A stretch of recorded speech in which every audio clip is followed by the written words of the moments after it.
Fl-1920 twaqfet għaqda tal-Malti li ma' żmien tat kontribut kbir fl-iżvilupp tal-Sinna. L-Akkademja tal-Malti. It-twaqif tagħha sar bis-sem ta' ġganti tal-lingwa bħal Giuseppe Muscat Zoppardi, Dunkarm Psajla u Nino Cremona u għadha attiva sal-lum. It-tim tagħna tkellem ma' Anne-Marie Schembri, l-ewwel presidenta tal-Akkademja, dwar din l-għaqda u ċ-ċentinarju tagħha. L-għan tal-Akkademja pratikament kienu tlieta ma jistgħu jingħaqdu tajjeb ħafna flimkien. Dak iż-żmien ma kienx jagħtaw alfabett u ortografija standard u dawn il-kittiba tal-Malti li kienu mferxin rridu li joħolqu alfabett u ortografija standard biex minn hemm imbagħad jibdew jiktbu iżjed u jxerdu l-letteratura Maltija fost il-poplu. Bażikament, l-Akkademja telqet blan li tferrex iktar il-lingwa u l-letteratura fost il-Maltin. Ta' minn ngħidu wkoll li fil-bidunet fl-1920 l-Akkademja ma kienx jisimha Akkademja tal-Malti, imma kien jisimha l-Għaqda Kittieba tal-Malti. Kien propju fl-1964 li l-Akkademja bidlet isimha minn Għaqda Kittieba tal-Malti ġiet l-Akkademja tal-Malti kif nafu llum.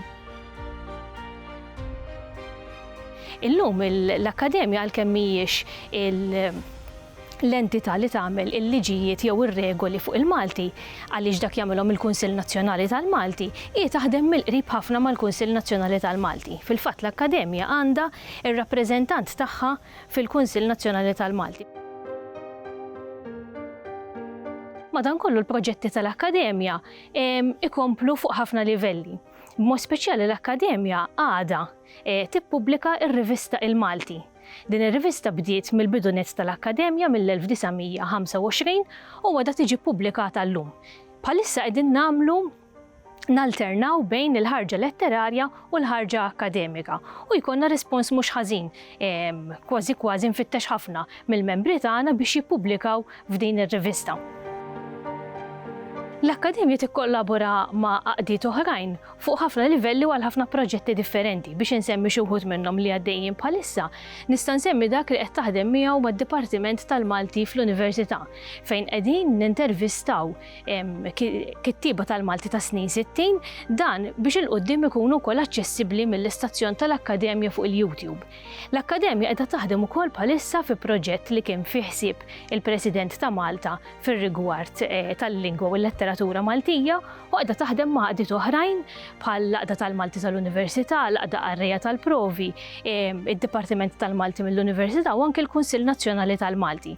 Jiġifieri dawn l-għaqdiet qed inġabru kollha f'daqqa biex ikomplu b'dan il-ħsieb li għandu l-President fuq il-lingwa u l-letteratura Maltija. Il-pandemija ħabtet bleżat fis-sena ċentinarja tal-Akkademja u allura jista' jkun daqsxejn ħarbtet f'xi ftit mill-pjanijiet li kellna. Madankollu effukajna bħalissa fuq qatt ta' pubblikazzjonijiet. Bħalissa qegħdin naħdmu fuq żewġ pubblikazzjonijiet partikolari, għandna pubblikazzjoni speċjali letterarja li ġġor fiha l-idea ta' 100 biex niċċelebraw dawn il-100 sena u dan il-kunċett ta' 100 se joħroġ f'dawn il-kitbiet letterarji.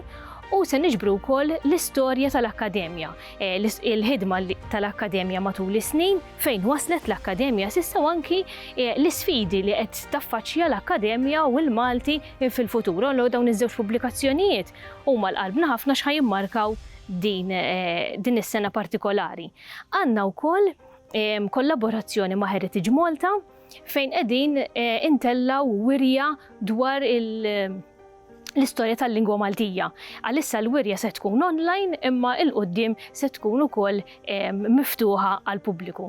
L-iktar proġett ukoll li qed naħdmu fuq u wasal biex ikun lest huwa dak li qed jagħmel David Muscat bir-riċerka tiegħu fuq l-alfabet qadim Malti. Ġifieri bażikament fil-100 tal-Akkademja, meta l-Akkademja il-fundaturi tagħha telqu minn alfabet biex ngħidu hekk bl-idea li jistandardizzaw l-alfabet, illum isna ħaniċċelebraw dik il-mixja kollha u iktar minn hekk qabel dak l-alfabet standard. U hawnhekk l-Akkademja qed tagħmel dan il-proġett bis-saħħa ta' David Muscat li qiegħed jirriċerka dawn l-alfabetti li qabel ma kinux aċċessibbli fuq il-kompjuter ġifri bħala fonts u issa qegħdin niddigitalizzawhom biex studenti u riċerkaturi li jkunu jixtiequ jużawhom ikunu jistgħu jiddownloadjawhom fuq il-kompjuter tagħhom u jkunu jistgħu jaħdmu bih minn hemmhekk.